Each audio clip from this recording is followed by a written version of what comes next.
아벡으로 재차 침입한 아람군은 이전보다 훨씬 더 잘 준비된 상태였습니다. 이번에는 대대적인 침공을 위해서 준비를 했던 거죠. 여기에는 1년여의 시간이 필요했습니다. 이 기간 동안 베나닷은 자신의 영향력 아래에 있었던 아람족들에 대한 통제를 강화합니다. 열왕기를 보면 베나닷의 신하들이 왕들을 제하여 각각 그곳에서 떠나게 하고 그들 대신에 총독을 두라고 베나닷에게 권유하는 모습을 볼 수 있습니다. 전에 말씀드렸지만 아람은 아직 중앙집권적 체제가 완성되지 않은 상태였고 부족 단위의 세력들이 강한 통치자의 영향력 아래 모여있는 그런 상황이었습니다. 어쩌면 베나닷은 첫 번째 이스라엘 침입에서 이들 휘하의 부족들이 적극적으로 협조하지 않았기 때문에 패했다고 생각했던 걸지도 모르겠습니다. 때문에 그 지역의 통치자들을 제거하고 자신의 영향력이 좀 더 강하게 미칠 수 있는 대리 통치자들을 임명했던 겁니다. 뿐만 아니라 아람군은 더 많은 병력을 모으기 시작합니다. 기병과 전차부대는 물론 사나이 아람족들로부터 부대를 차출했던 것으로 보입니다. 뭐로 보나 이번엔 제대로 한번 붙어보자는 그런 기세였던 거죠. 당연히 아합도 이에 대항하기 위해 군대를 모았을 겁니다. 여기서 재밌는 표현이 나오는데 이스라엘 군대들이 군량을 받고 나갔다는 부분입니다. 이건 이번 전쟁을 대하는 이스라엘 쪽의 태세를 짐작해야 합니다. 이 전쟁이 하루 이틀 끝날 것이 아니라는 생각이었던 거죠. 하지만 아람 연합군에 비해서 이스라엘군의 수는 매우 적었던 것 같습니다. 열왕기는 이스라엘군은 두 무리의 염소떼 같았던 데 반해 아람군의 숫자는 땅에 가득 찼다고 이 상황을 묘사하죠. 그런데 여기서 다시 한번 선지자가 등장합니다. 그는 이 전투에서 반드시 이길 수 있을 것이라고 격려했고 이에 힘입은 이스라엘군은 일주일 후에 벌어진 아람과의 전투에서 큰 승리를 거둡니다. 사실 이때 정확히 어떤 전술이 사용됐는지는 알 수 없는데 그 결과 아람군 10만 명이 전사하고 남은 2만 7천 명은 아벡으로 퇴각했다고 말하죠. 비율로 따지면 5분의 4가 전사한 건데 군대에서 이 정도면 괴멸이라는 단어를 사용을 합니다. 이 정도로 많은 동료들이 죽으면 남은 병사들은 전의를 잃고 흩어지게 마련이죠. 남은 병사들은 아벡으로 후퇴했지만 여기까지 추격해온 이스라엘군에 의해서 또 큰 피해를 입습니다. 베나닷은 이제 오도 가도 못하는 상황이 되어버렸습니다.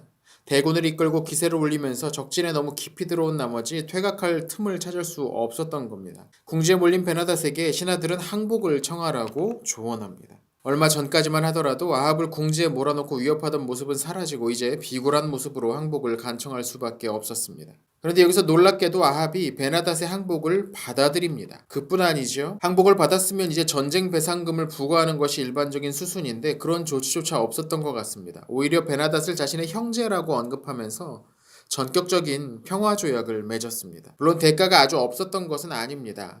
베나닷은 자신의 생명의 대가로 앞서 아람이 이스라엘 왕국으로부터 빼앗았던 땅들을 되돌려주기로 약속합니다. 아마 이때 돌려준 땅은 베나닷 1세 때 바하사가 다스리던 이스라엘로부터 빼앗은 갈릴리 북쪽 지역이 아니었나 싶습니다. 또 이때 양국의 수도인 사마리아와 다메섹에 상대국을 위한 거리를 만들자는 내용의 협약도 체결됩니다.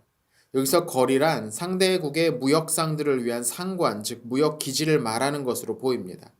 그러니까 양국 사이의 경제 협력을 위한 조약을 맺은 것이죠.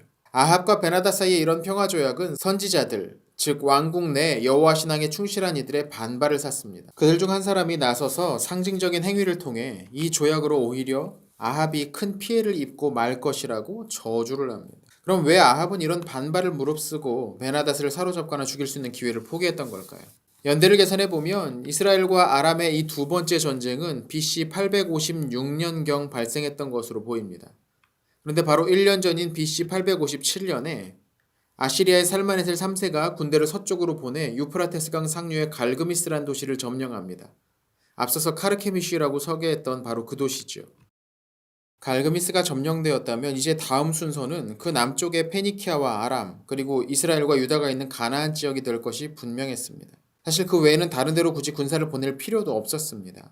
이 시기 가장 부유했던 지역이 메소포타미아와 이집트 그리고 그 사이를 잇는 가나안과 시리아 지역이었으니까요. 이 지역은 옛날부터 비옥한 초승달 지역이라고 불리는 생산력이 아주 높은 그런 땅이었습니다. 이런 상황에서 아람과 이스라엘이 계속 반목하는 것은 국익에 도움되지 않는다고 아합은 판단했던 것 같습니다. BC 856년에 벌어진 전쟁은 그 전에 벌어진 싸움의 연장선상이었고 가능하면 서둘러 이 싸움을 끝내는 것이 모두에게 필요한 일이라는 공감대가 형성된 거죠. 그렇게 페니키아와 아람 그리고 이스라엘 사이에 아시리아에 대항하기 위한 삼각동맹이 맺어집니다. 하지만 아합의 정략은 여기서 그치지 않습니다. 1년 후인 BC 855년 아합은 남부의 왕국의 여호사밧에게 혼인동맹을 제안합니다. 이 연대를 정확하게 계산할 수 있는 이유는 열왕기와 역대기 사이에 기록된 다른 연대 표시 때문인데요. 열왕기 22장 1절과 2절을 보면 아람과 이스라엘 사이에 전쟁이 없이 3년이 지난 후에 여호사밧과 이스라엘 왕 아합이 길르앗 라못으로 함께 싸우러 나가려 했다는 기록이 나옵니다. 그런데 역대기 18장 1절과 2절에는 여호사밧이 아합과 혼인 동맹을 맺은 후 2년이 지난 다음에 길르앗 라못으로 나가려 했다는 내용이 실려 있죠. 그러니까 양국 사이 혼인 동맹은 아람과 이스라엘 전쟁이 끝난 바로 이듬해에 있었던 일이라는 결론이 나옵니다. 아마도 이 동맹은 아합의 제안으로 이루어졌을 겁니다. 당시에는 이스라엘이 유다보다 국력이 훨씬 더 강했으니까요. 아합은 자신의 딸인 아달랴와 여호사밧의 아들인 여호람과의 혼인을 요청했고 여호사밧도 이를 받아들입니다. 아마 여호사밧이 이를 받아들인 이유는 역시 아시리아의 위협에 공동으로 대처하기 위해서였을 겁니다.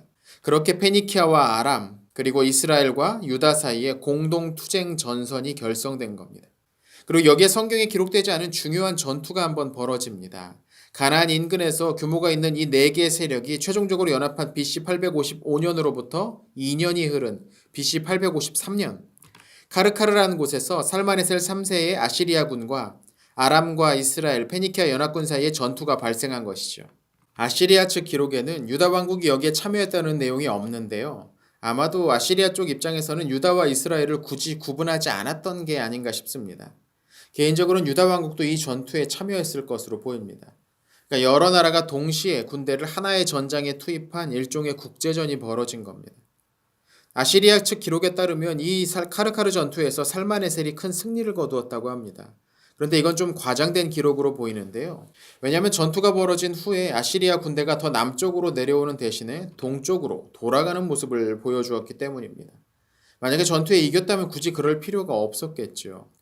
아마도 왕의 업적을 과시하기 위해 기록을 좀 윤색했던 것이 아닌가 싶기도 합니다.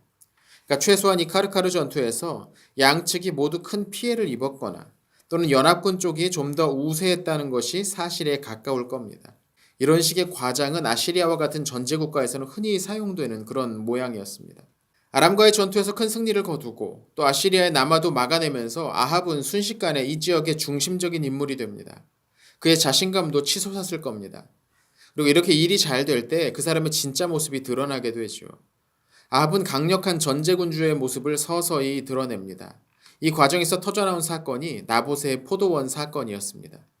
물론 어쩌면 이 이야기는 카르카르 전투 이전일 수도 있습니다. 사건은 이랬습니다. 앞서서 말씀드린 것처럼 사마리아는 오므리가 구입한 산 위에 새롭게 건설된 도시였습니다. 때문에 인근의 구릉지대에는 다른 사람들의 땅이 함께 붙어 있었을 겁니다. 아합은 자신의 왕궁과 가까운 지역의 땅을 자신의 것으로 삼기를 원했습니다. 그게 바로 나봇의 포도원이었죠. 처음에 아합은 그 땅을 자신에게 넘겨주면 대신할 수 있는 다른 땅이나 돈으로 보상하겠다고 말합니다. 하지만 나봇은 이를 거절합니다. 그 이유가 무엇이냐면 자신의 조상의 땅을 남에게 줄 수 없다는 것이었습니다. 사실 이건 땅을 팔지 말라는 율법의 규정을 인용한 거였습니다. 나봇은 북부 왕국 안에 살고 있었던 여호와 신앙에 충실한 사람들 중 하나였던 거죠. 이전이라면 그냥 빼앗아 버릴지도 모르지만 엘리야의 갈멜산 사건 이후로 여호와 신앙을 가진 이들이 대거 실력 행사에 나선 상황이었기 때문에 아합으로서는 그들을 무시하고 마음대로 일을 처리할 수 없었을 겁니다. 이에 그의 아내인 이세벨이 계략을 꾸미죠. 율법으로 왕의 명령을 거부하는 나봇을 율법으로 함정에 빠뜨리자는 거였습니다. 그들은 거짓 증인을 사서 나봇이 여호와를 저주했다는 누명을 씌웠고 결국 나봇은 율법의 규정에 따라 사형에 처해졌습니다. 명목상으로나마 아합이 율법을 이용했던 것은 북부 왕국 안에 여호와 신앙, 율법을 중요하게 여기는 이들이 무시할 수 없을 정도로 존재했음을 간접적으로 보여주는 것 같기도 합니다. 그렇게 사건이 끝나나 싶었지만 이 사건의 실체를 알고 있는 사람들이 아합의 이런 조치에 대해서 맹렬히 분노하며 일어났습니다. 그리고 그 전면에 엘리야 선지자가 다시 한번 나섰던 겁니다.